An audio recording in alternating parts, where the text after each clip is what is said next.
The state is considering new child care regulations, even as some Minnesotans struggle to find or afford daycare. And there are concerns for what is often a less expensive option, family providers. Callan Gray is here now, and Callan, some providers worry this could just put them out of business. That was the big concern we heard tonight at a listening session. The Department of Human Services in April released updated licensing standards for both family child care providers and child care centers. They're still drafts right now. Both could see an overhaul, but family providers in particular are sounding the alarm.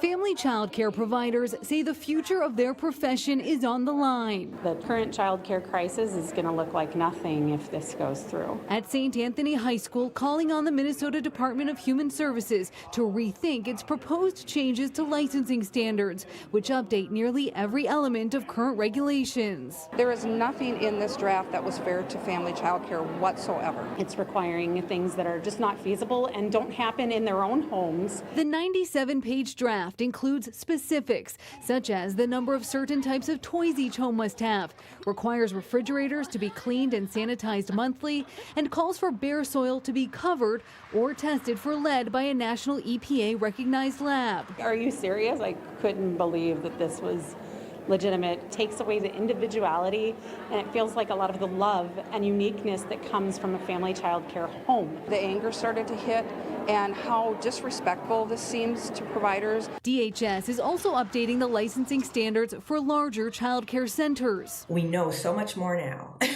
about brain development, about how young children learn, about social and emotional and behavioral health. That draft adding requirements for attendance records, cleaning, sanitizing, and disinfecting, and environmental health, and making changes across nearly every existing standard.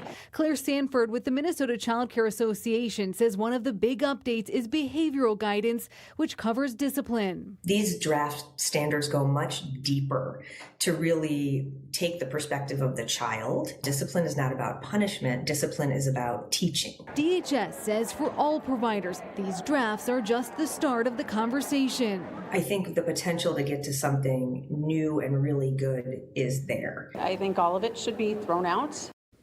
Both Sanford and several people tonight expressed concern about the next step. DHS says after these listening sessions wrap up, it will create an updated draft to present to the legislature next session.